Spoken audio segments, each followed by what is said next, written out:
Je comprends pas, c'est toujours noir. Putain, il y a le point rouge là. Non mais je suis trop belle, j'ai oublié le cache. Ça y est, je te vois.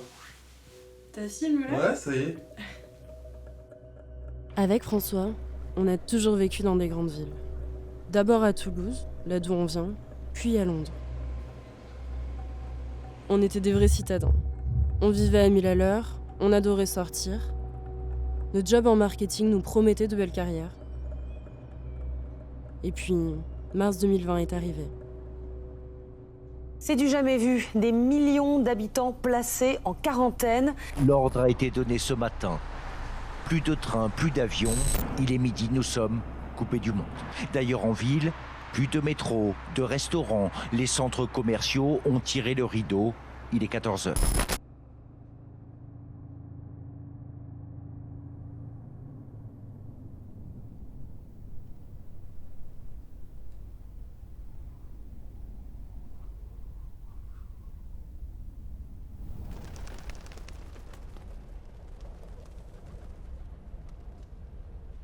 Pendant le confinement, tout s'est arrêté.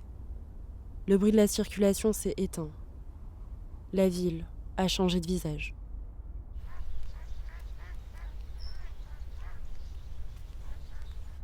Ou alors c'est notre regard qui a changé. Ça nous a fait prendre conscience de l'environnement dans lequel on vivait depuis toujours. Dans ces villes grises, bétonnées, polluées et bruyantes.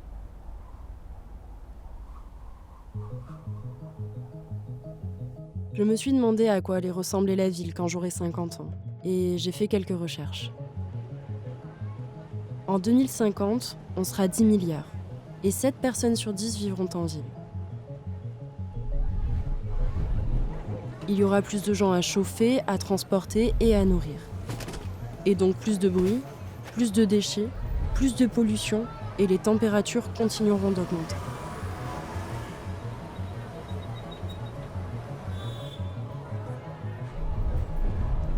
Pour loger tout le monde, on devra bétonner. Il y aura donc plus d'inondations dues au manque d'espace vert, et la biodiversité sera en chute libre.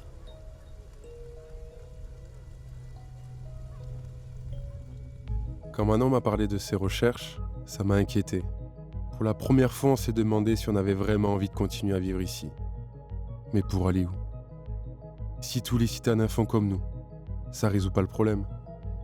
Alors on s'est demandé si au lieu de fuir, il n'y avait pas quelque chose à faire, à changer, un autre futur possible à imaginer. On n'était pas vraiment écolo, ni activiste, mais juste inquiets pour nous et les générations à venir. On a découvert que partout dans le monde, beaucoup de personnes se posent les mêmes questions sur l'avenir de nos villes.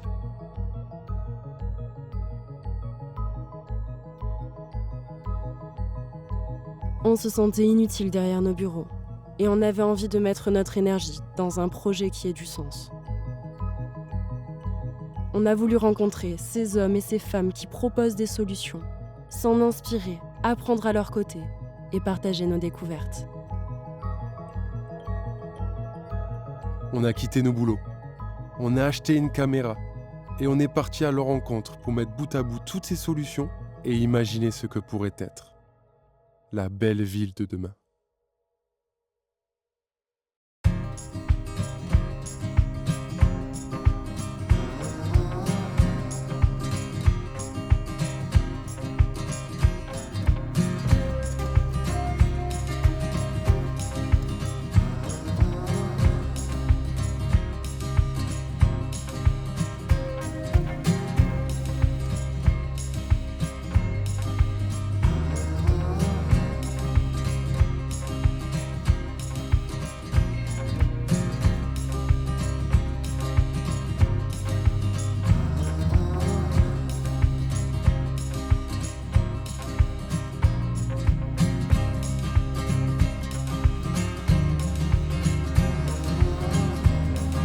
On est d'abord parti à Mexico pour découvrir un lieu emblématique de la transition des villes, le Huerto Roma Verde. C'est une oasis de verdure nichée au centre de la capitale mexicaine, un vrai laboratoire de solutions alternatives pour la ville de demain. Leur objectif, expérimenter et transmettre des techniques d'organisation sociale, d'intégration environnementale et d'habitat durable.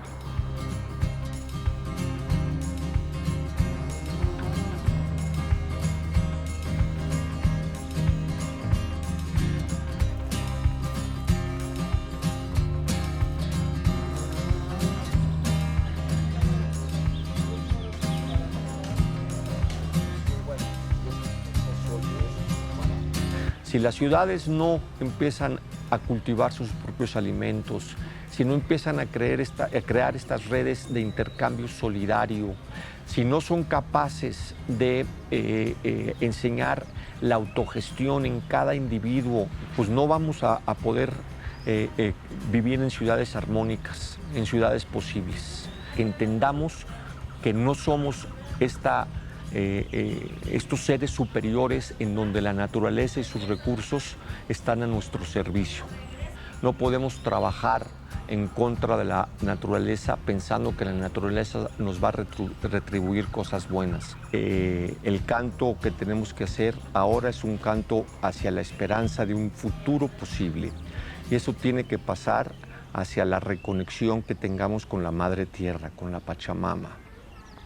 La integración ambiental nos referimos a todo lo que ven aquí atrás, cómo nos integramos con todas estas especies vegetales y animales que son parte del ecosistema y que lo fueron siempre, y tuvimos que haber aprendido hoy en día cómo reintegrarnos y cómo volver a generar esa vida, y no solo la que había, sino toda la que hoy en día ya necesitamos.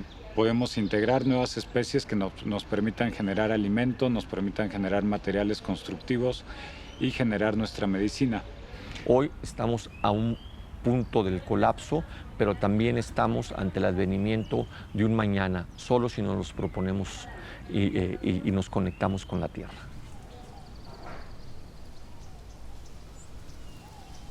On a décidé de passer un peu de temps ici, découvrir leur vision du monde et apprendre leurs méthodes. Au début, nous, les deux Toulousains, on s'est d'abord sentis en décalage. Et puis, peu à peu, on a commencé à comprendre et à changer de rythme.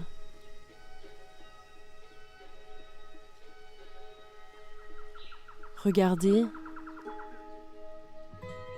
écouter, ralentir. On en arrivait presque à oublier qu'on était en plein cœur de l'une des plus grandes villes du monde.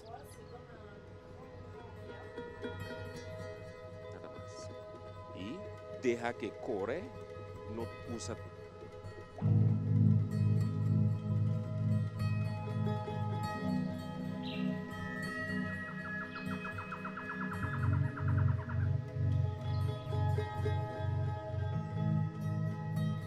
Ici, on a découvert les principes de l'agroécologie et de la permaculture. Deux approches qui garantissent l'équilibre des milieux naturels. On a aussi appris à faire pousser des plantes et à les reproduire, à récupérer l'eau de pluie et la traiter naturellement, et plein d'autres techniques qui nous semblaient impossibles à faire en milieu urbain.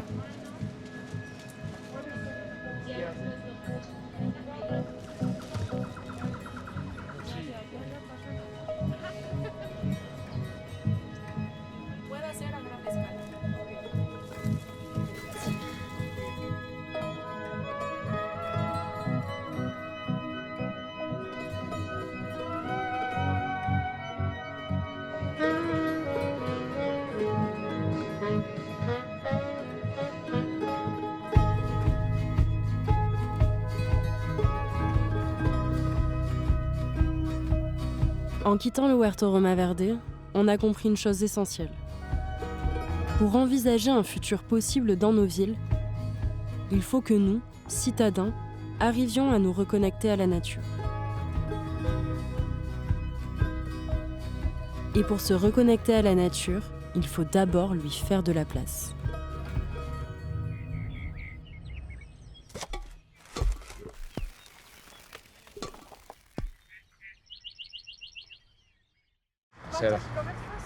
Son 8 kilómetros. Son como 700 columnas.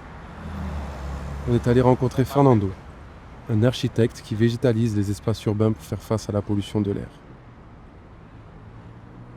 México se considera un país sumamente violento.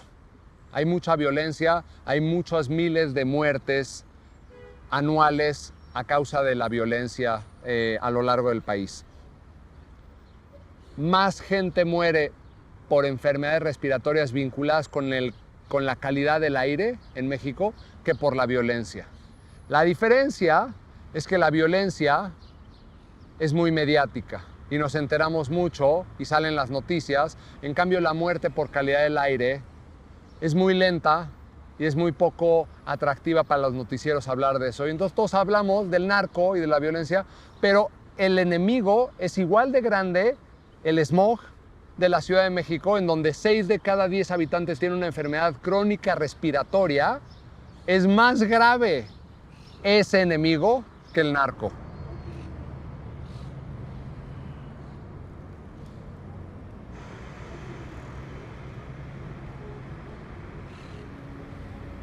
Diferentes organismos internacionales, como la Organización Mundial de la Salud, han determinado cuál es el mínimo minimorum que se necesita por persona de metros cuadrados de área verde para mantener una calidad de salud para prevenir enfermedades respiratorias. Esa cifra de la Organización Mundial de la Salud es 9 metros cuadrados de área verde por habitante.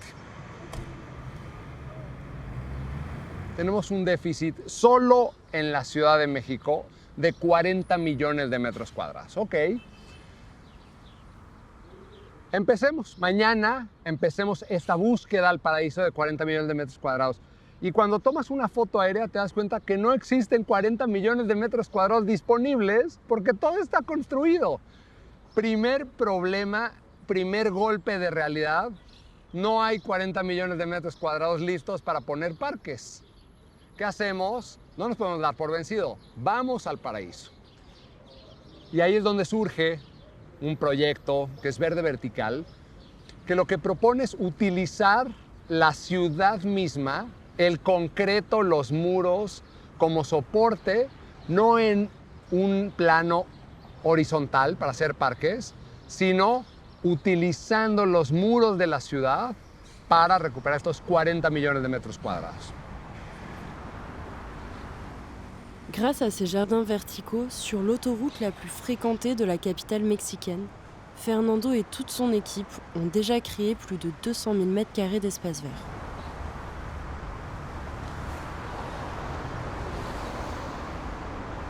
Y entonces ver a un pájaro llegando a una columna me da triple emoción.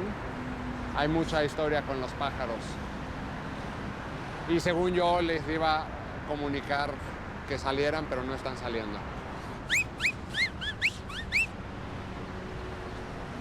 Salió de la columna, ¿viste?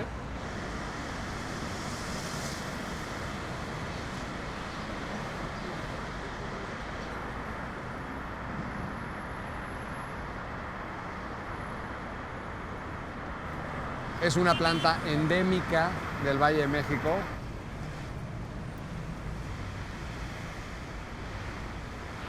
Cada metro cuadrado, para estar así de bonito, necesita 4 litros de agua por día. 40 millones de metros cuadrados por 4 litros son 160 millones de litros diarios. La Ciudad de México desecha en el drenaje más de 5 veces eso por día, basura que se tira en el mar. Algo está mal. Yo quiero esa agua, quedárnoslas, tratarla, volver la vida, que regule las temperaturas, cambie el humor de la gente, dé esperanza, capte dióxido de carbono. Este es un primer paso. Me faltan 40 millones de metros cuadrados y lo voy a lograr. Vamos bien. Pour prévenir la pollution, la ville de Mexico aurait besoin de 40 millions de mètres carrés d'espace vert. Ce qui semble impossible.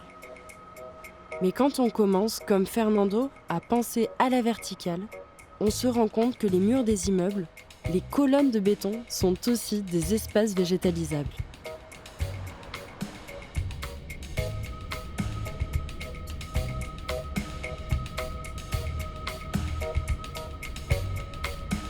quittant Mexico, nous avons pris conscience du smog dont parlait Fernando. Cet énorme nuage de pollution plane quotidiennement au-dessus de la tête de 22 millions de personnes.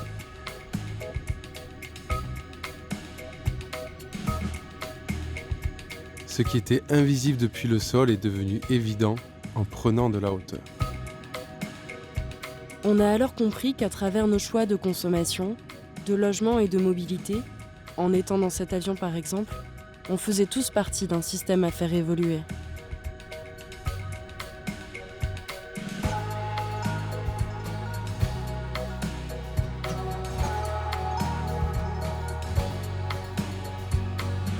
Fernando nous a mis en contact avec un de ses amis architectes, spécialisé dans l'enveloppe végétale des bâtiments.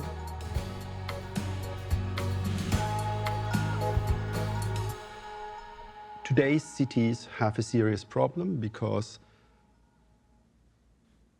we have too much thermal mass in the cities, and the thermal mass is absorbing lots of solar radiation, which it is re-emitting overnight, and therefore we have heat island effects in the city. Beyond that, we also have too much traffic in cities, which emits a lot of fine dust. And we also have a lot of noise in the city. All three effects causes stress for human beings, and stress is one of the reasons why people get ill. And in order to get into the position to have less temperature in the city, no heat island effects, and less pollution with fine dust, and also less noise in the city, it is important that we have enough area of green. And then the discussion came up, what could we do in order to increase the amount of green in cities? And therefore the idea was born that with every building you build about 5 times the exposed surface than the area that you build on. So to give back the area that you've built on, you need about 20% of those 5 exposed facade sites and roof area.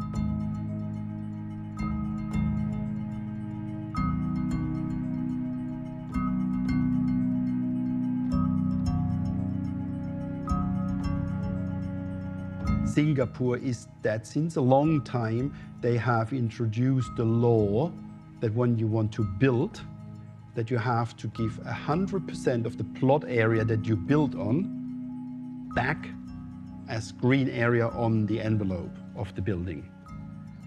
And I think that's exactly what I'm saying with the 2020 rule. Every building should give 20% back of the entire envelope for green areas. And then I think we stand a reasonable chance to counterbalance the temperature development in dense urban cities.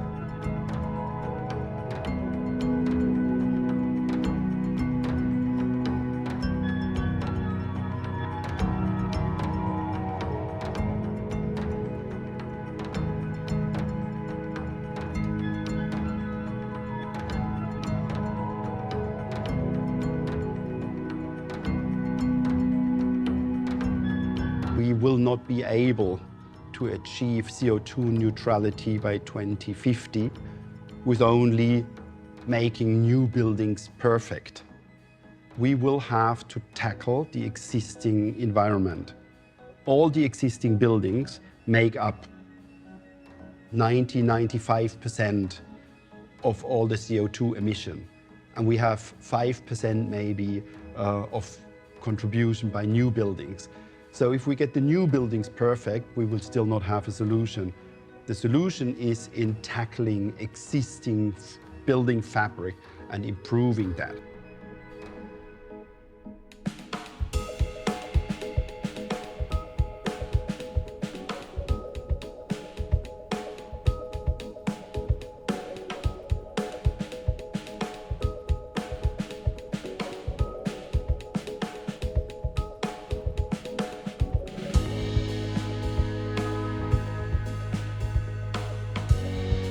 En visitant Chicago, depuis la plus haute tour de la ville, nous avons découvert qu'elle comptait un nombre inattendu de toits végétalisés. Ils sont plus de 600, soit 600 000 m² d'espace vert.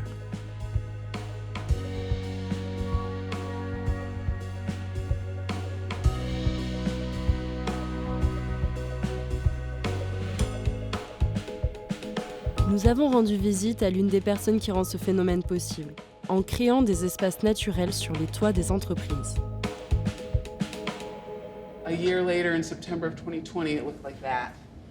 So we've applied our ultra lightweight soil technology and an approach called air spading, which reduces the weight of the trees.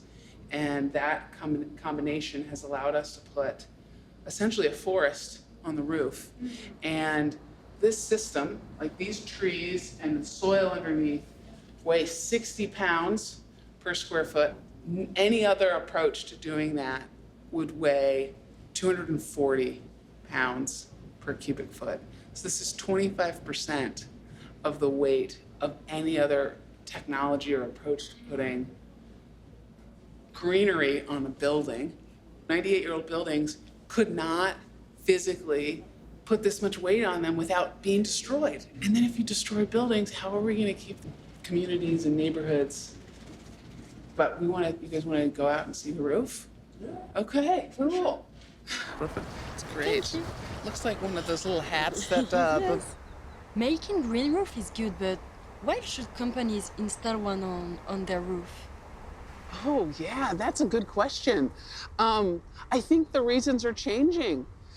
Before COVID, I don't think the answers would be the same. The industry, I think, is asking, what is the purpose? What does the office serve? And we've found that there's a high level of productivity often from working from home, but there's probably a lower amount of innovation. And you have probably a weakening of social ties, and that can really be a stressor on mental health. And so what I'm wondering is, can we create a workspace of the future that has a balance, where there's some days where you're in office and you're trying to connect with people and thinking about wellness and innovation, and then other days where it's heads down time and you're at home potentially working more productively. Then outdoor spaces like this, living walls, areas that enhance wellness and remind people of what they're excited about and what inspires them, that is a really important part of the office. And I think that's going to be a driver of what we do in the future. In addition to the fact that policy is making it really important to respond to climate change. And now in some cases, systems like this, green roofs, green infrastructure, are now starting to get required in places.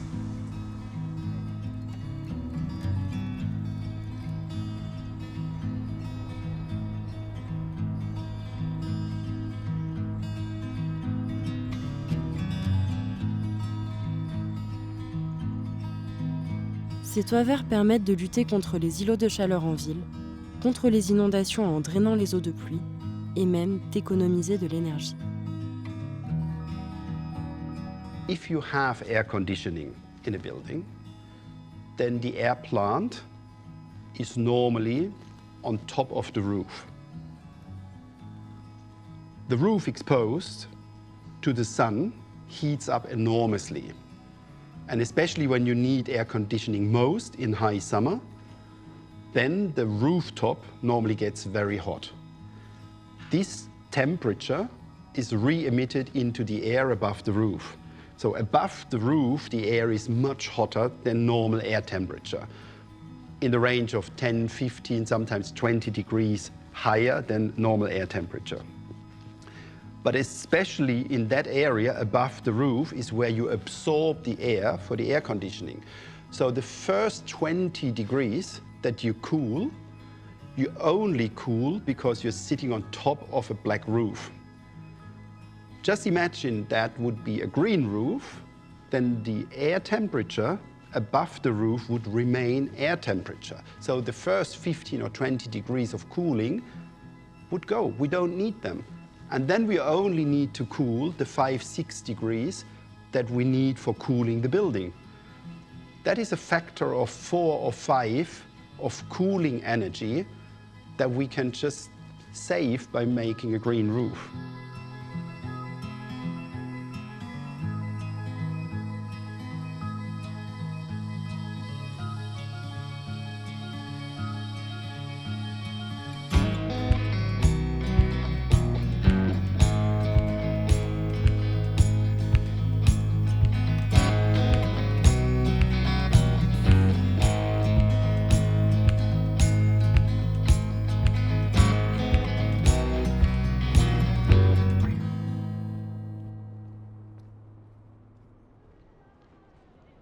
Ici, on est venu découvrir un concept venu du Japon. Des micro-forêts urbaines appelées Tiny Forest.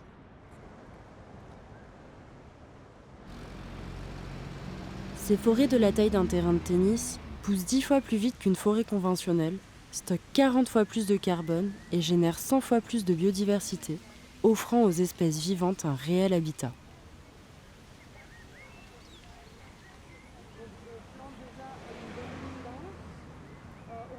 Je pense que c'est possible de trouver dans chaque quartier un espace assez grand pour mettre une tiny forest. Et c'est très très bien pour les gens de ne pas devoir aller très loin pour trouver la nature. Ils sortent de leur porte, ils se promènent un peu et ils trouvent un joli coin vert où ils peuvent se reposer, rencontrer les voisins, apprendre un peu sur la nature, se ressourcer. Donc, l'idée, c'est que dans le plus possible de quartiers, on trouve une tiny forest.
La tiny forest, c'est aussi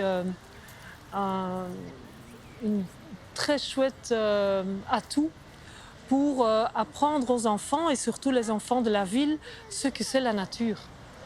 Donc ils auront une petite forêt tout près de l'école, qu'ils ont plantée eux-mêmes d'ailleurs, donc ça crée déjà un fort lien.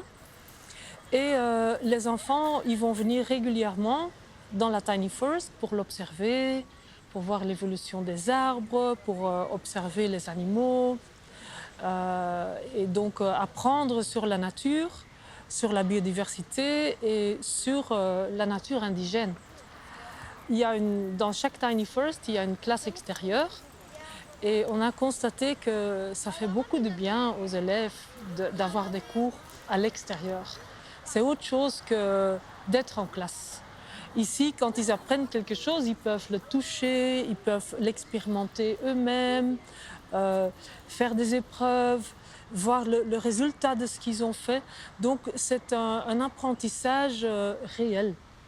Moi, c'est Juliette, et ce que je trouve positif à Tiny Forest, c'est qu'il y a beaucoup d'arbres et que j'aime bien la nature et ça développe bien, je trouve.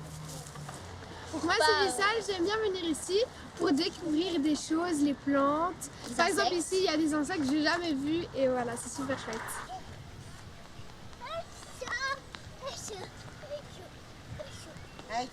Au revoir. Youssef. Salut.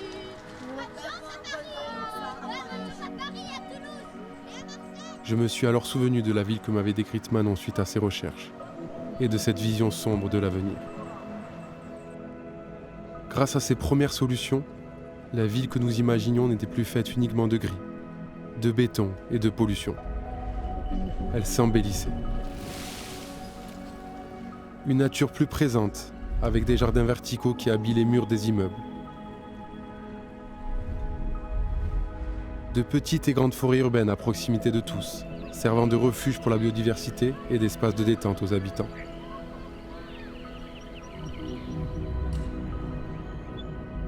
De toits végétalisés accessibles gratuitement, comme plein de petits parcs en hauteur où faire une pause, ou déjeuner au soleil.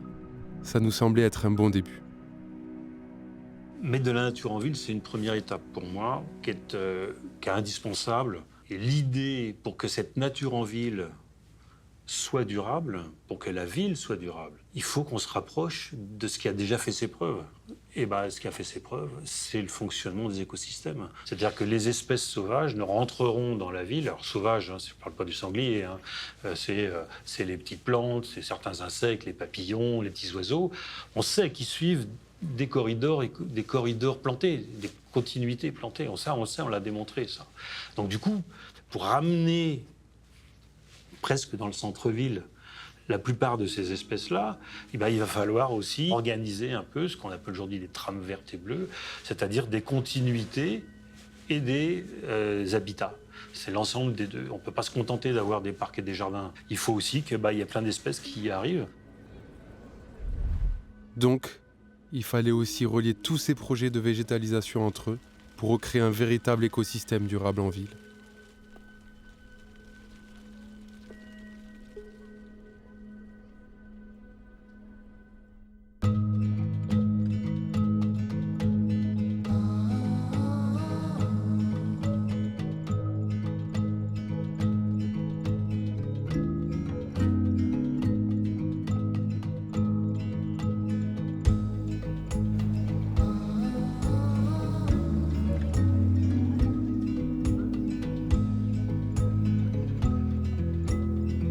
On a été impressionné par les rues verdoyantes de Zurich.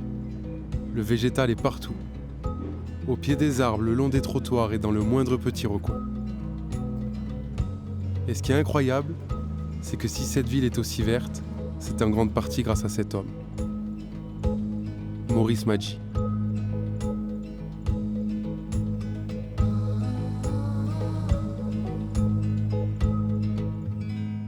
Ja, Guerilla Gardening ist ein Begriff, der erst nach 2000 entstanden ist. Durch Richard Reinhold mit seinem Buch Guerilla Gardening. Und als ich in den 80er Jahren begann, gab es ja noch kein Internet und auch keinen internationalen Austausch. Und ich musste einen Namen finden für meine Arbeit. Und ich fand mein Aussehen von Blumen stand den Graffiti-Künstlern sehr nahe. Und darum nannte ich es auch meine Arbeit Blumengraffiti. Oder der andere Begriff war florale Anarchie. Also das waren so meine Begriffe für meine Arbeit.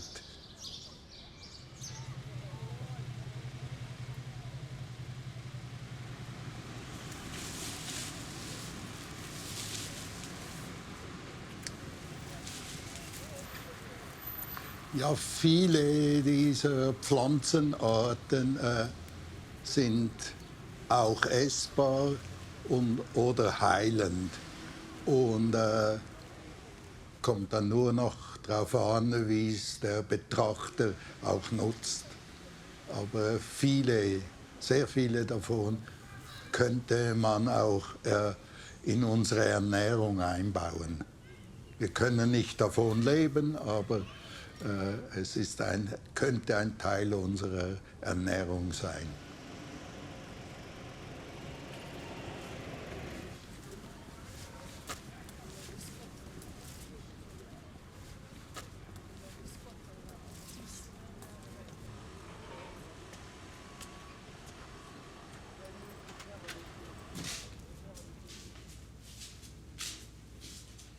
Ja, vielleicht mein Grundanliegen ist, dass man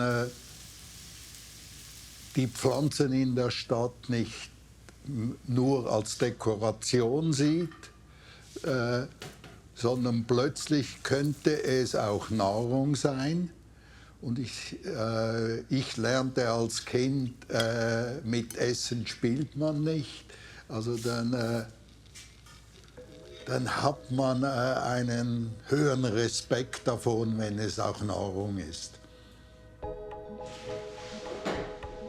En écoutant Maurice et en mangeant les plantes qu'il avait lui-même récoltées, j'ai commencé à me demander, et si produire notre nourriture, directement ici, juste à côté de chez nous, était possible ? Et si les villes pouvaient nous offrir non seulement un environnement agréable, mais aussi de quoi nous nourrir ?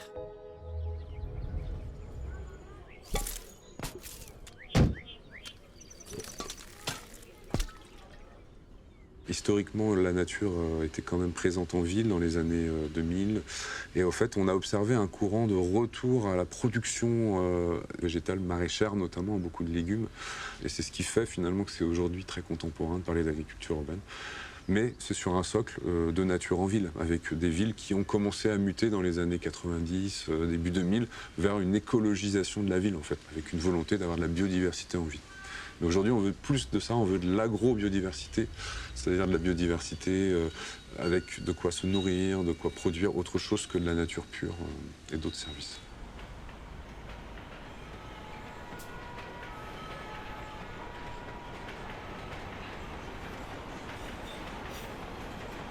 En allant à Paris, on était curieux de découvrir, en pratique, comment faire pour produire une partie de notre alimentation en plein cœur de la ville. Nous avons rencontré Valérie, qui nous a dévoilé les secrets de son potager de balcon.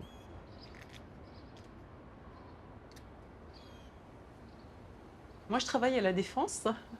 Donc, La Défense, c'est le quartier d'affaires réputé. En tout cas, en France, c'est le premier quartier d'affaires. Je travaille dans l'informatique. Donc, je me retrouve dans un environnement vraiment très, très minéral. Parce que La Défense, c'est beaucoup de tours, beaucoup de béton. Même s'il y a des efforts qui sont faits pour végétaliser, ça reste quand même ultra bétonné. J'ai la chance d'avoir un petit balcon qui fait 4 mètres carrés. Et donc, j'utilise toute la surface de ce balcon pour faire un potager. Pour moi, c'est un bonheur de manger les différentes variétés que je cultive. Certaines sont rares. C'est un bonheur de m'occuper de mes cultures.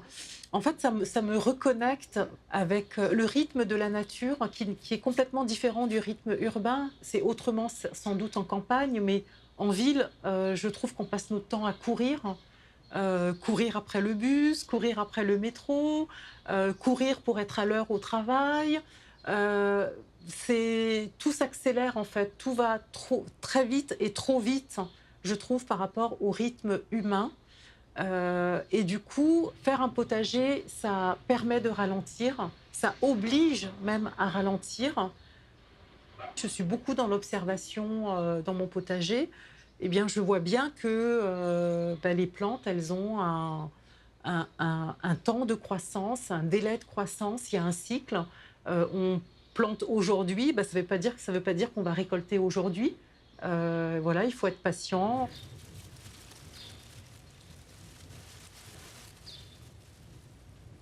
On voit la floraison qui est là aussi, et là aussi.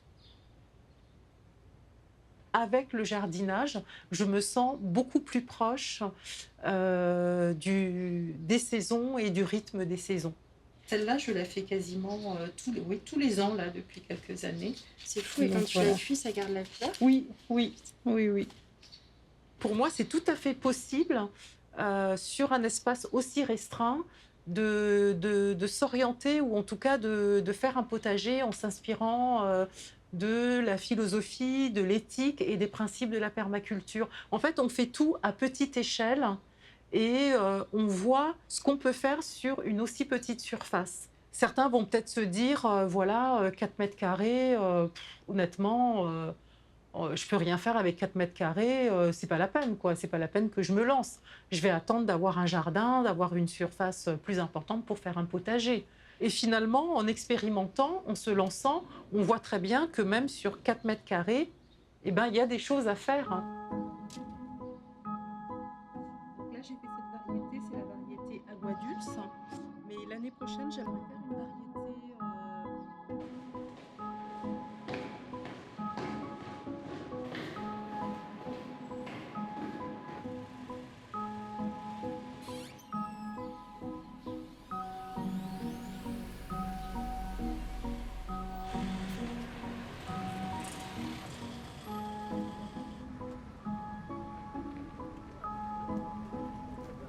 Être dans un jardin partagé, c'est vraiment un atout parce que ça permet de retrouver un collectif, donc ce que je n'ai pas sur mon balcon.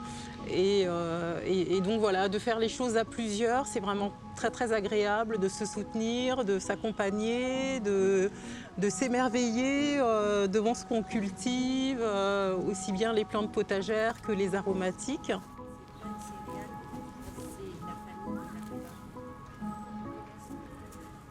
La municipalité ou les municipalités, en tout cas, elles ont un rôle important à jouer. Elles accompagnent d'une certaine façon le développement des jardins partagés, la végétalisation urbaine. Donc elles sont pour moi un acteur clé de l'évolution en fait, des jardins partagés, ou en tout cas de la mise à disposition des jardins partagés.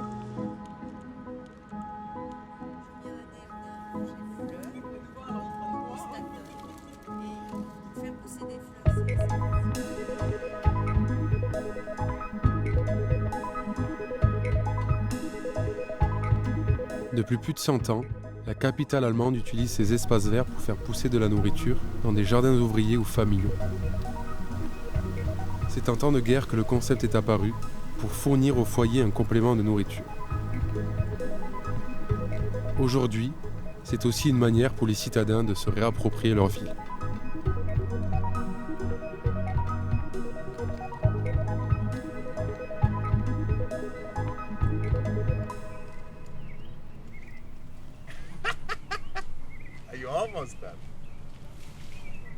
My personal view is that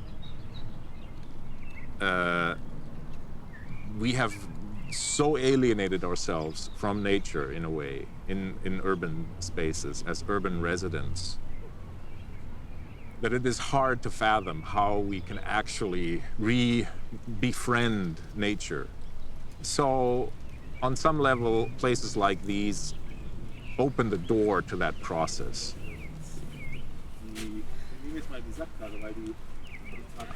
The Corona situation taught us this lesson, how important this garden is for people as a social gathering place and to, I guess, escape isolation and loneliness. And, you know, we all know that that's kind of curious how that happens in cities where there's so many people. They're all lonely. Yeah. In addition to some of the more commonly known activities in a garden like this, so there's education is always an aspect of what we do. People learn about nutrition, about botany, about plants and all sorts of things, and about sustainability and environmental issues. But on top of that, or in addition to that, there is also a kind of intuitive journey that simply occurs when I connect my hand to the earth, you know, and I'm still.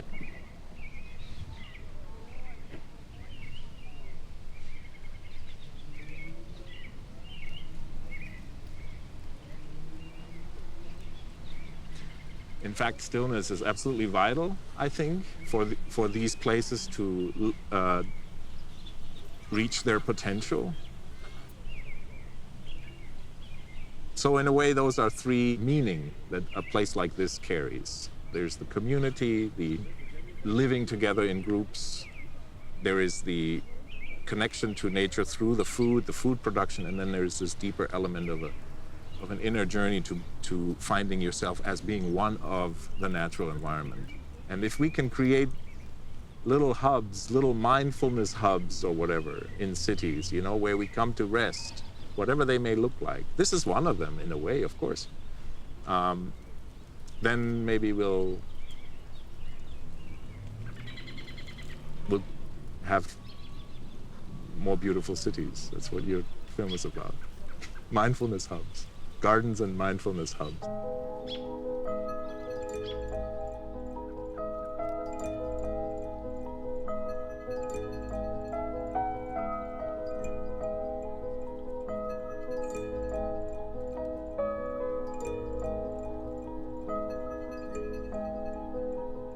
L'agriculture urbaine représente un atout considérable. Elle favorise le lien social et peut offrir à la ville et à ses habitants une certaine autonomie et sécurité alimentaire. En produisant au plus proche des consommateurs, elle permet aussi d'éviter les transports et donc réduire la circulation, le bruit et la pollution.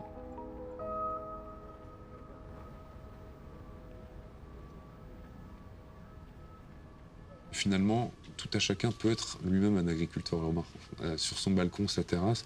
Dès lors qu'on commence à produire un végétal qui est fonctionnel, qui rend autre chose que du paysage, qui est comestible, qui permet de faire des aromates, qui permet de faire un outil pédagogique pour ses enfants, par exemple, on est déjà un peu agriculteur urbain.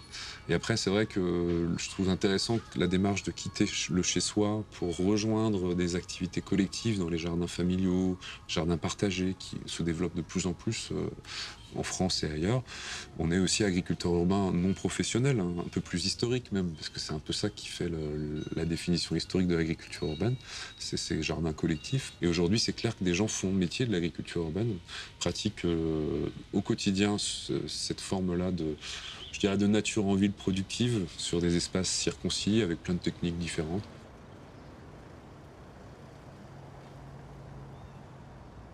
On est parti rencontrer ces professionnels de l'agriculture urbaine qui font de cette activité un métier. C'est dans les halles emblématiques de la ville, surnommées le ventre de Bruxelles, que nous avons rencontré ces nouveaux agriculteurs.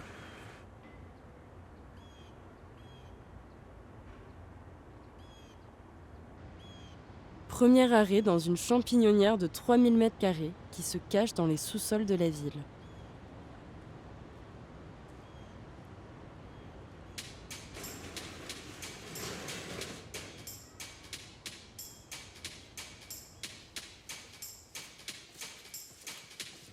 Bon, on a eu du mal à trouver. Mais tout au bout de ce labyrinthe souterrain, on a découvert un endroit étonnant.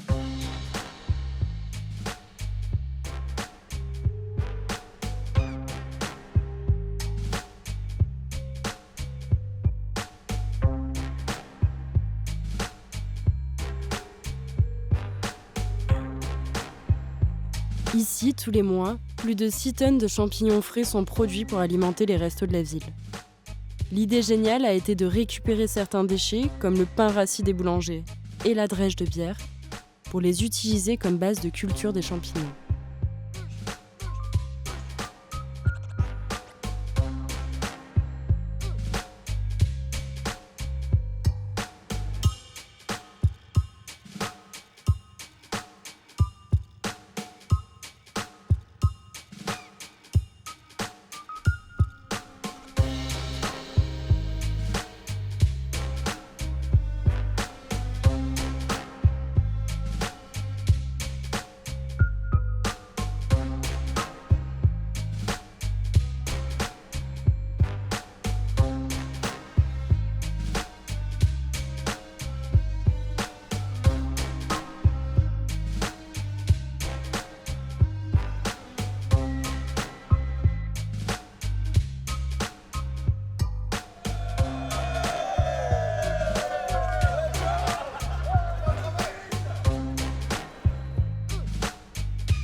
À peine sorti des sous-sols, direction les toits des Halles, où une association spécialisée dans l'insertion professionnelle fait du maraîchage en plein air.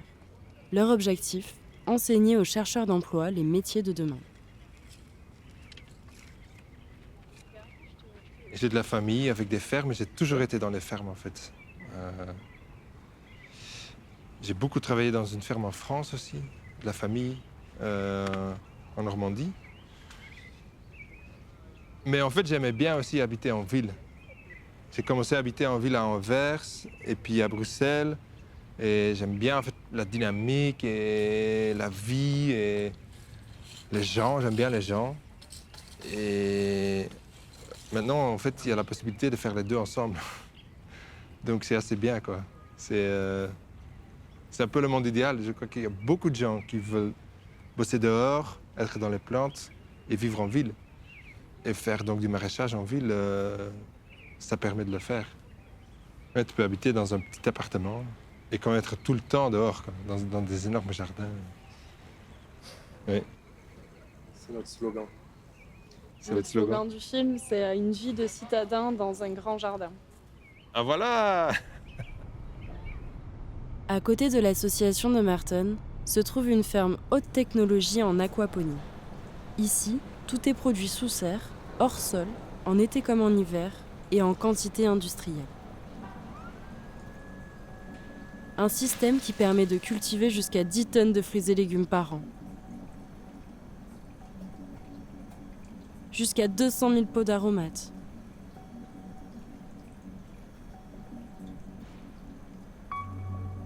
Et aussi, plus de 20 tonnes de poissons frais. Les poissons sont nourris par l'homme. Les excréments des poissons deviennent des nutriments pour les plantes qui sont transmis dans les tuyaux. Et les plantes purifient l'eau des poissons. L'eau est un circuit fermé dans le système, ce qui permet d'utiliser 99% moins d'eau que l'agriculture traditionnelle.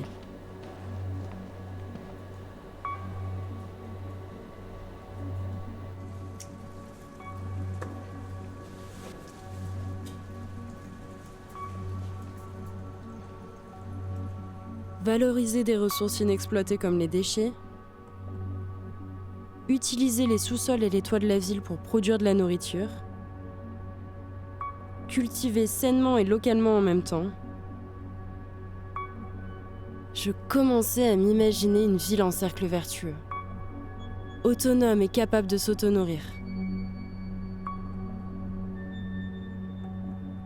Manon semblait fascinée par cette idée de ville complètement autonome. Pour moi, il y avait quelque chose d'un peu inquiétant. Je me demandais si c'était vraiment souhaitable.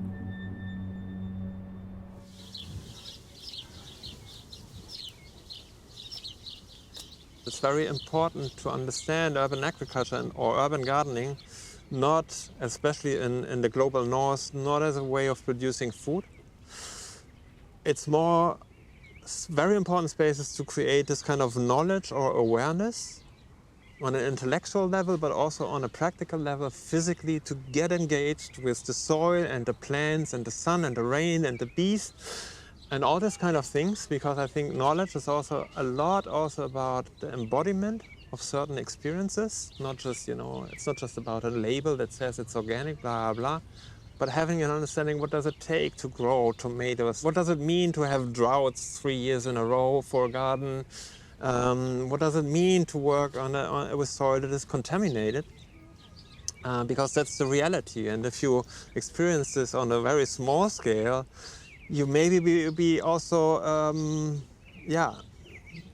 it becomes for you conceivable what it takes to do this on a big scale, feeding millions of people. Because to be honest, we will not feed people from the small patches of land in urban settings or on rooftops. I think it's a dangerous picture actually to make people believe that a city can survive by itself. The cities like we know in the global north.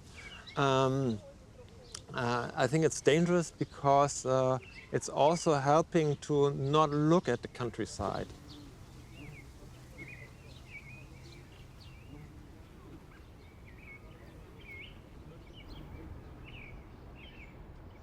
Nous avons rencontré Nicolas, qui gère aujourd'hui 8 fermes urbaines à Bruxelles et Paris. Tous ceux qui partent avec comme volonté de produire en ville sans utiliser de la haute technologie, parce que c'est encore un autre débat, pour nourrir des quartiers, déjà il y a un problème de sens pour moi, parce que si j'extrapole, ça veut dire quoi? Dans 50 ans, il y a des fermes sur les toits et des panneaux photovoltaïques dans les champs. Enfin, il y a un truc qui ne marche pas pour moi. Et économiquement, un maraîcher sur 1, 2, 3 hectares, déjà que c'est compliqué, c'est pas avec 1000, 1500 mètres carrés à plat sur un toit, avec des charges en plus, parce qu'il faut monter, il faut tout amener, il y a plein d'intrants, que tu vas y arriver.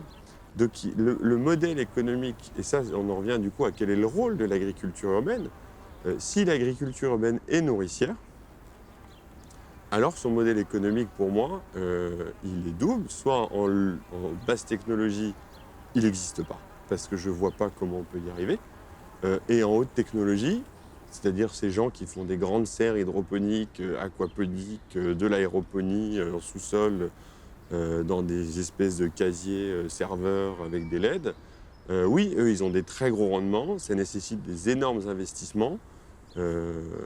Certains trouvent un début de modèle économique, mais après, philosophiquement, est-ce que c'est la bonne réponse à amener? Après, je laisse chacun décider. Mais est-ce que la reconnexion à la terre passe par plus de technologie de l'agriculture dans les villes? Ça, encore une fois, c'est une histoire de perception et de vision et de monde dans lequel on a envie de croire.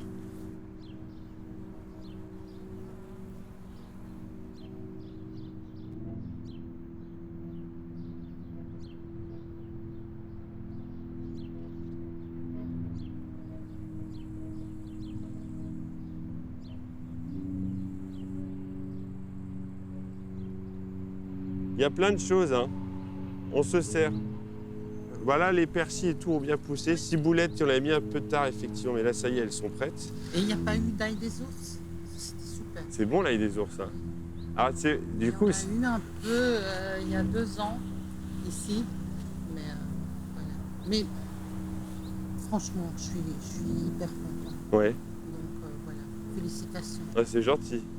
Ça fait toujours plaisir. Bah oui. Et on n'a pas répété.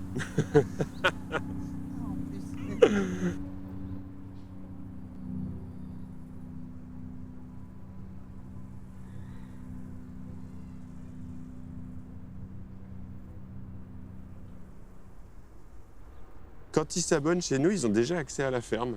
Ils viennent quand ils veulent, c'est chez eux, ils sont abonnés. Ils viennent lire un bouquin, ils viennent regarder, ils viennent discuter, ils viennent déjeuner entre eux. Mais ils ont accès quand ils veulent à la ferme sur les heures d'ouverture. Ils ont aussi accès à leur parcelle, donc on leur donne tous une parcelle quand ils arrivent. La belle Rosa, qui est voisine de parcelle avec Henri et Sophie. Et ça, c'est que pour eux. Donc Rodrigue, qui est juste derrière, qui est caché, il s'occupe, fait en sorte que tout pousse bien, parce que tout le monde n'a pas forcément le temps de venir tous les jours pour entretenir sa parcelle. Puis de ce côté-là, dans toute la ferme, tout le monde a le droit de se servir. Il y a une grande notion de communauté et de partage chez nous. Donc il y a votre parcelle privée, c'est votre petit coin. Et en fait, vous êtes aussi propriétaire, en tout cas abonné, sur toute la ferme. Cache-toi bien.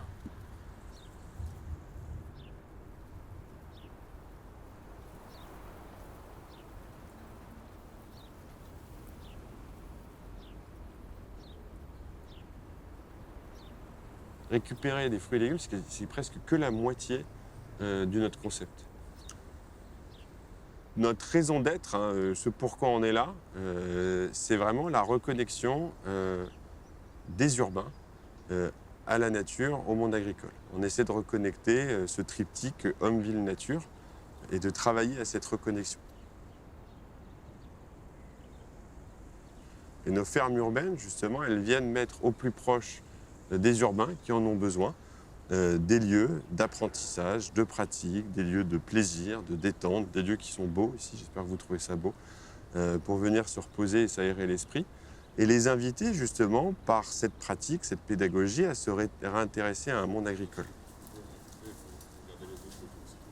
On n'est pas là pour nourrir les gens, c'est les agriculteurs qui sont là pour nourrir les gens, et on est là pour inciter effectivement une façon de travailler des agriculteurs qui sont engagés dans la transition agroécologique pour faire ce pont entre justement que nos fermes soient des vraies portes d'entrée à la fois pour les clients et pour les agriculteurs, une vraie porte d'entrée dans un autre monde. Donc on fait dans un sens des marchés de produits fermiers locaux. Mais l'idée, c'est de faire des activités dans l'autre sens, où on amène les urbains le temps d'une animation, d'une activité, pour revoir ces agriculteurs, parler avec eux, comprendre leur métier et voir ce qu'ils font. Et là, on a fait pousser plein de choses pour le magasin, donc essentiellement des aromatiques. Au-delà de l'aspect nourricier, tous ces projets d'agriculture urbaine sont un moyen de se reconnecter à la nature, à soi et aux autres, mais aussi au monde agricole, ce qui nous permet de mieux comprendre les difficultés actuelles des agriculteurs.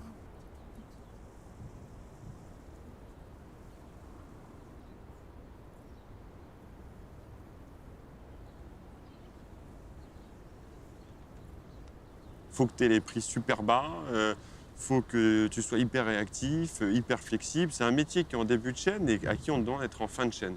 Et à côté de ça, il se fait tirer dessus par les consommateurs qui lui disent qu'il fait n'importe quoi avec les sols et qu'il faudrait qu'il s'applique un petit peu mieux parce que là, écologiquement, c'est une catastrophe. Et ça sous-estime, pour moi, toute l'importance de ce sujet-là, qui est du coup un sujet qui nous touche tous, de comment on valorise ce métier, comment on valorise les gens qui nous nourrissent et qui nous nourrissent bien. Peace and Love, c'est aussi ça. C'est essayer à son niveau de trouver des débuts de solutions, mais avec bienveillance et beaucoup d'amour. Essayez de vous déstresser et de vous montrer des chemins qui sont possibles, qui sont différents. Et ça veut dire trouver des modèles économiques pour une agriculture urbaine, mais surtout pour une agriculture pleine terre, autour des villes, qui fonctionne bien. Parce que quand on aura recompris comment marche tout ça et qu'on voudra consommer différemment, on incitera tous ces producteurs à travailler différemment. Et surtout, on les aidera. Il n'y a rien de mieux pour un producteur que lui dise « fais-le et je t'achète. Fais-le et je suis client. Fais-le et tu es sûr que tes produits seront vendus et que je serai là je te laisserai pas tomber. » Pour Nicolas, la ville de demain doit certes produire une partie de l'alimentation des citadins, mais surtout renouer des liens forts avec ses campagnes.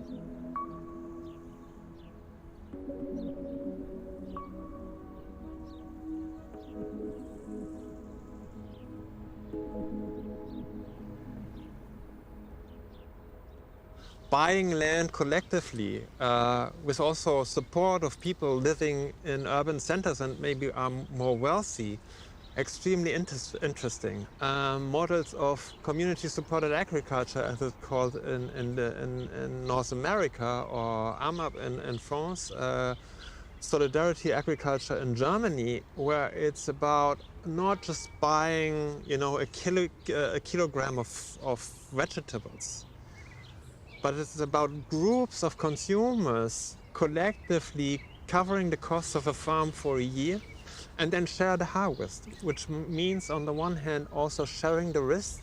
We have to work on these different levels, like local experiences of people being part also of growing, towards regional and even global solutions of transformation of our agriculture systems. And the solutions are all around. I mean, it's not that we have to invent it. And I think urban agriculture and urban gardens can be this kind of places where we can build the little seeds that we need to grow these kind of connections. Je me suis rendu compte que les inquiétudes de François étaient justifiées. Une ville autonome était en fait une utopie dangereuse, qui me poussait à oublier le monde agricole et les personnes qui nous nourrissent. Les campagnes font et feront partie du paysage des villes de demain. On imagine une ville où les rues, que l'absence de circulation automobile ont rendu calmes, sont bordées d'arbres fruitiers, et nos balades rythmées par la récolte de quelques fleurs comestibles. Une ville où nous pouvons nous-mêmes produire une petite partie de notre nourriture chez nous, sur un rebord de fenêtre ou un balcon.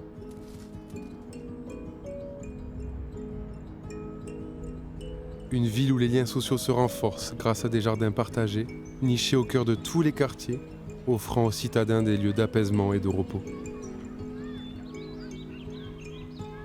Et enfin,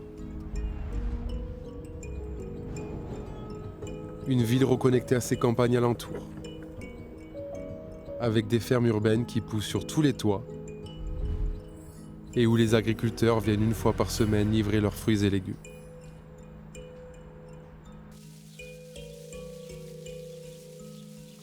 Reconnectés à la nature, notre ville idéale s'embellissait encore.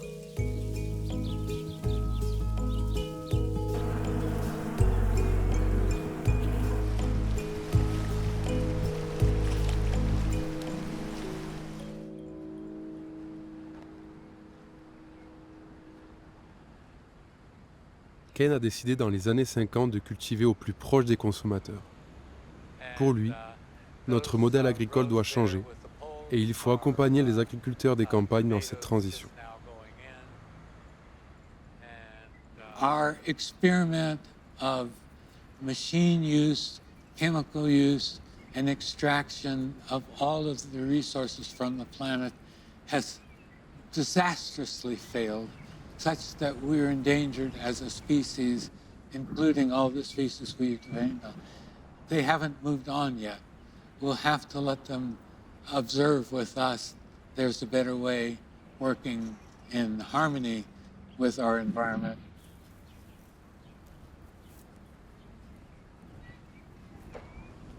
So I think I was right, these are radishes. Ken utilise les terrains vacants de la ville pour s'installer et créer des micro-fermes en travaillant main dans la main avec la ville, les bailleurs sociaux et les promoteurs immobiliers. You take what they don't want a vacant, despoiled, vacant lot. And also, if you can take the food waste, tree waste, and other things, and food waste to make compost, you can take two things society doesn't want and put together a beautiful alternative.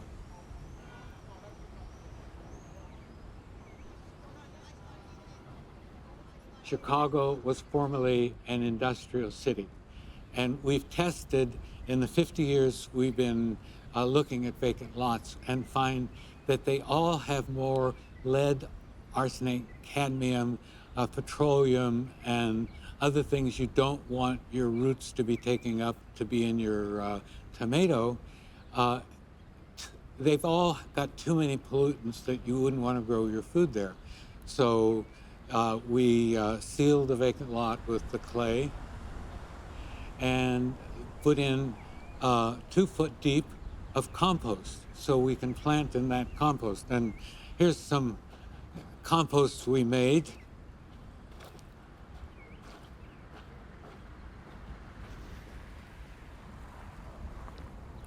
And so this is nothing other than the vegetables, food waste that's been composted.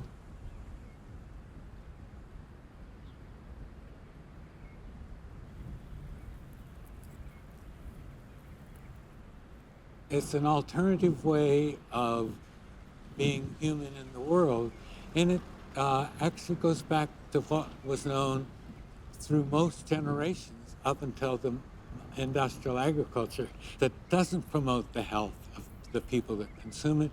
It doesn't promote the health of the planet. We're going to have to move beyond it. And we can move beyond it by going back to what civilization always knew. Put your scraps, your food scraps, back into the soil.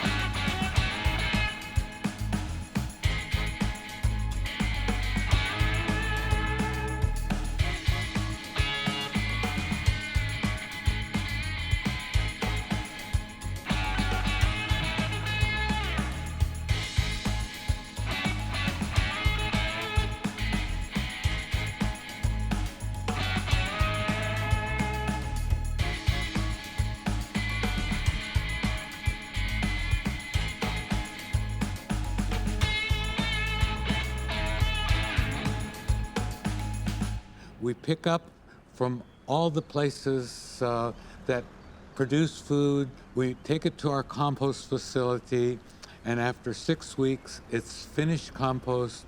And after cooling off, and this is a pile that I brought here last week, it's perfectly cool insides, and it's ready for us to spread it on the farm to go plants again, and guess what? To sell the plants to the restaurants and hotels and other places that are using our product to produce a food product. And so the cycle starts again. coffee to Cheltenham, or are you off to somewhere else? Our way back to a sustainable lifestyle, which we're going to have to achieve within the next 5 or 10 years. We've got to get serious about compost. Absolutely no organic matter should go to the landfill. Tree waste, yard waste, food waste, everything that's free of contaminated material should just go back to where we grow our food.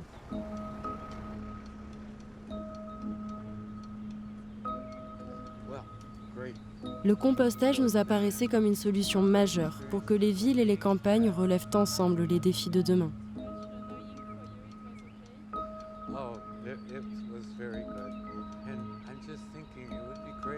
Nous avions donc besoin d'au moins un Ken dans chaque ville du monde.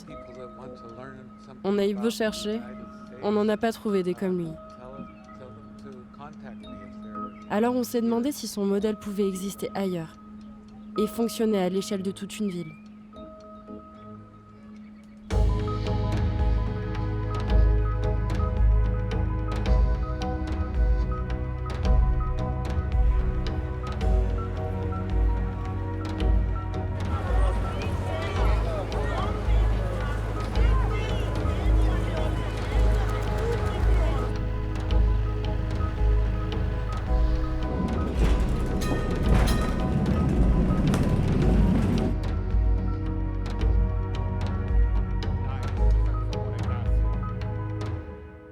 The relationship between cities and farmlands has been one direction.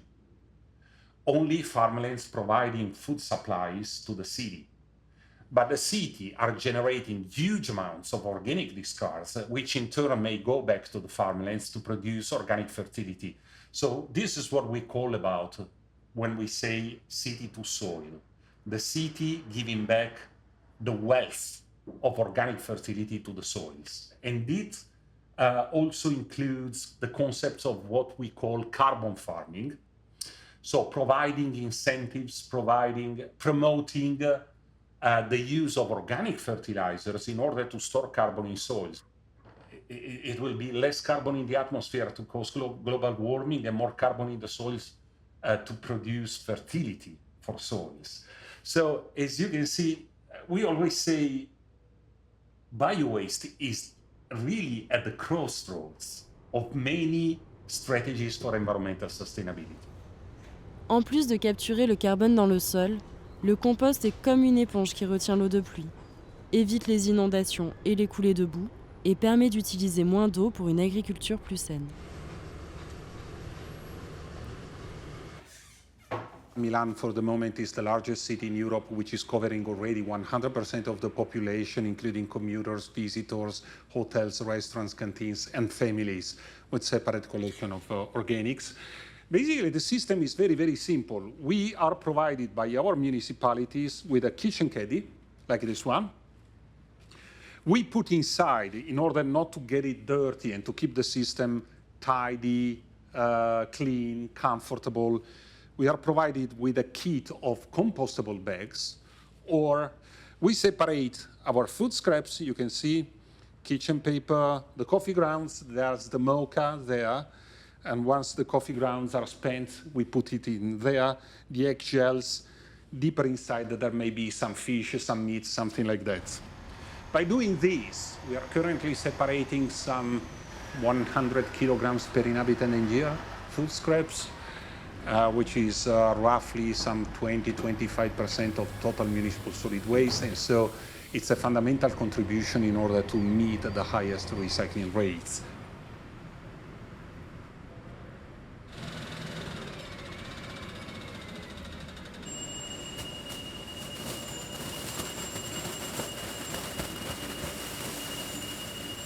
This goes then to a composting site instead of going to a landfill or an incinerator.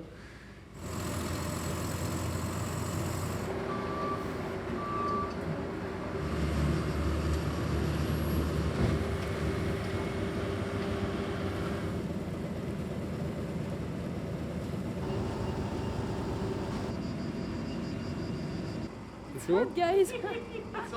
C'est super chaud. And by means of natural processes, it gets turned into compost, which is an organic fertilizer, and it gets used in agriculture.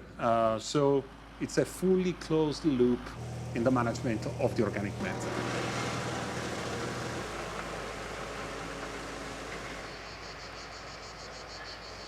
La ville de Milan distribue le compost non seulement aux agriculteurs des campagnes pour nourrir leur sol, mais aussi à ces nouveaux agriculteurs qui cultivent en ville.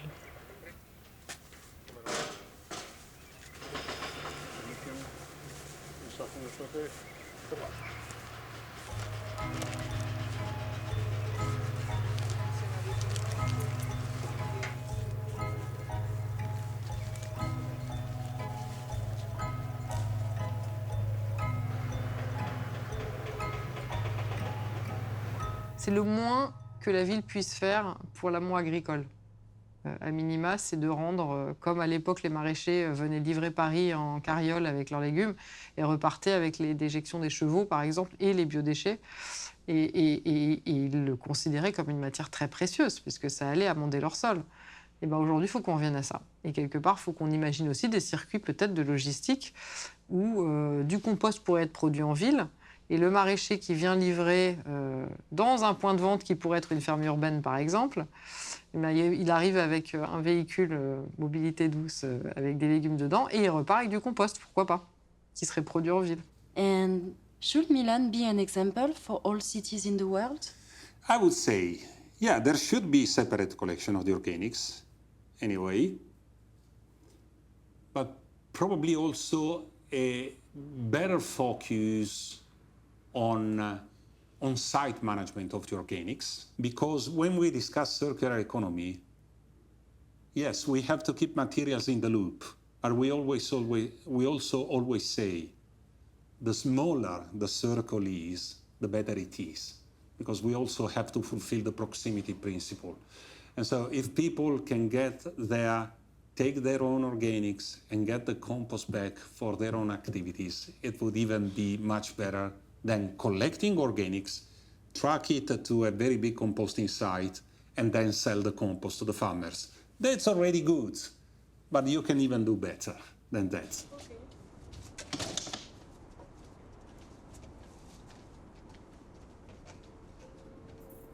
They collected bio-waste, and so they are empty right now.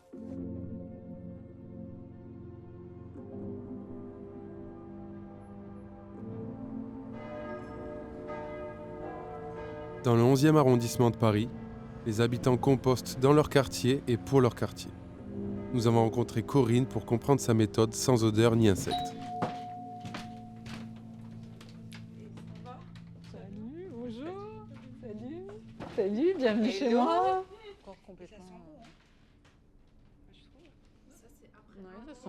Ça sent la forêt. Ça sent la forêt.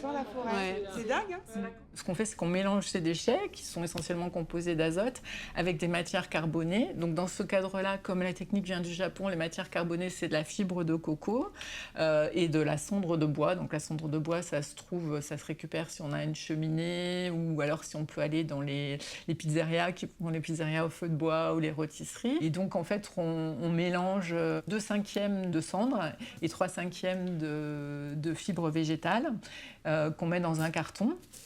Et après, on mélange régulièrement ça avec ces déchets qu'on coupe en petits morceaux et qu'on enfuit dans ce mélange-là.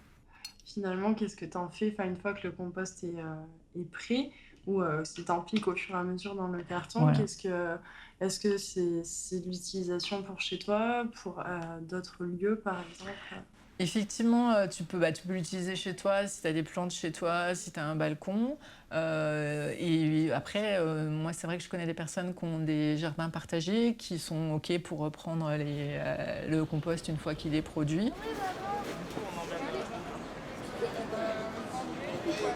J'ai 3 enfants et on habite à Paris, dans le 11e arrondissement, dans un appartement qui est relativement petit, puisqu'il fait 60 mètres carrés. On est à 5 dans 60 mètres carrés. Et donc, il s'agit vraiment d'être assez minimaliste, d'optimiser l'espace. Et on avait vraiment une vraie volonté de composter. Et du coup, comme c'était trop petit chez nous, on a essayé de s'orienter vers une autre solution. Et avec ce jardin, on a pu la mettre en œuvre. Et maintenant, ça fait 5 ans que ça dure.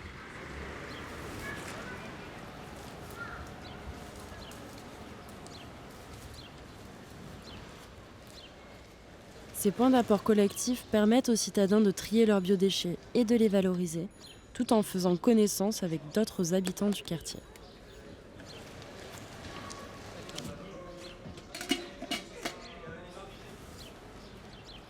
L'avantage du compost par rapport aux engrais, aux fertilisants, c'est que ça va venir vraiment nourrir tout le sol.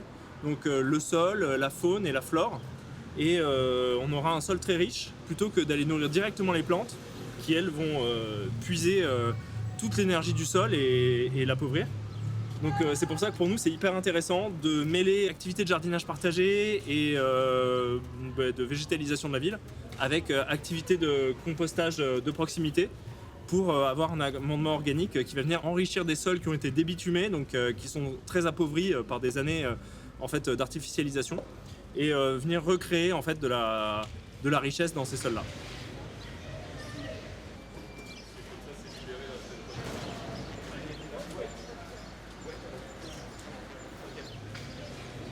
Aujourd'hui, les déchets, on les met dans un contenant et ils disparaissent comme par miracle. On n'a aucune idée d'où ils vont. On ne dit pas ni bonjour ni merci à ceux qui viennent nous collecter nos déchets, qui souvent viennent le faire quand on dort. Et avec cette nouvelle dynamique de compostage, en fait, on va pouvoir voir ceux qui font ça, voir le résultat de notre geste et pouvoir, encore une fois, rajouter un maillon à notre reconnexion générale à tout ce cercle, donc on parlait de circularité, cultiver, manger et faire revenir une partie de la matière à la terre. Alors certes, le compostage n'est peut-être pas la chose la plus esthétique, mais il est essentiel. Pour que la ville de demain soit belle, fleurie et nourricière, le compostage, c'est la clé. Transformer nos déchets en ressources, voilà ce qui permet à notre ville idéale de devenir réalité. Une ville où chaque citoyen composte chez lui dans un carton pour végétaliser son appartement et produire sous son balcon.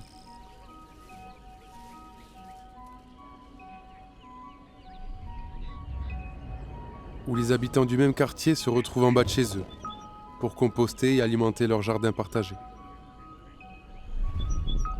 Où tous les professionnels de la restauration sont collectés en porte à porte, afin de fabriquer le compost dont les agriculteurs ont besoin pour mieux nous nourrir. Une ville et une campagne connectées entre elles, où les agriculteurs qui apportent leur production dans les fermes urbaines remportent avec eux les biodéchets de la ville pour régénérer leur sol.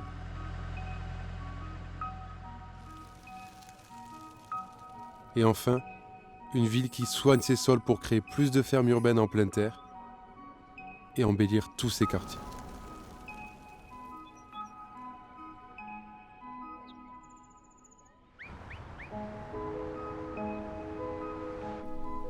On ressort de notre voyage ému et inspiré par toutes ces rencontres, par tous ces gens qui se mettent ensemble pour changer le monde et qui proposent des solutions pour un plus bel avenir dans nos villes.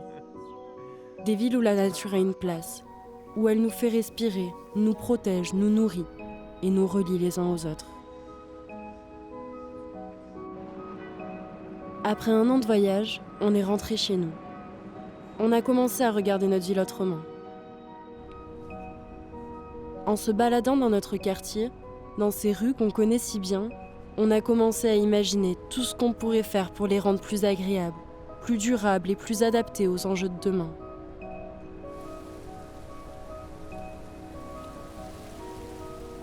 Un autre avenir dans nos villes est possible. Mais le temps est compté. Il faut prendre notre destin en main, maintenant et à toutes les échelles. Municipalités, entreprises, collectifs, citadins, c'est ensemble que nous devons agir.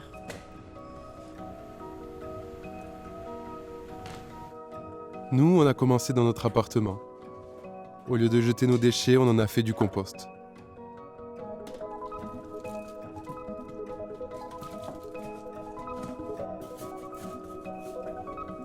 Et avec ce compost, on a pu végétaliser toute la cour de l'immeuble.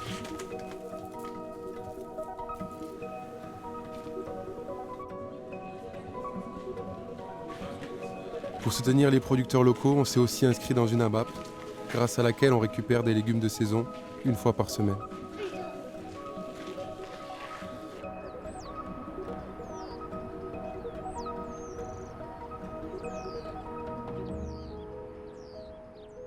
Avec les petites actions du quotidien et les grandes initiatives partout dans le monde, un autre horizon se dessine. Engageons-nous ensemble. Il ne tient qu'à nous, qu'à vous, de rendre nos villes plus belles.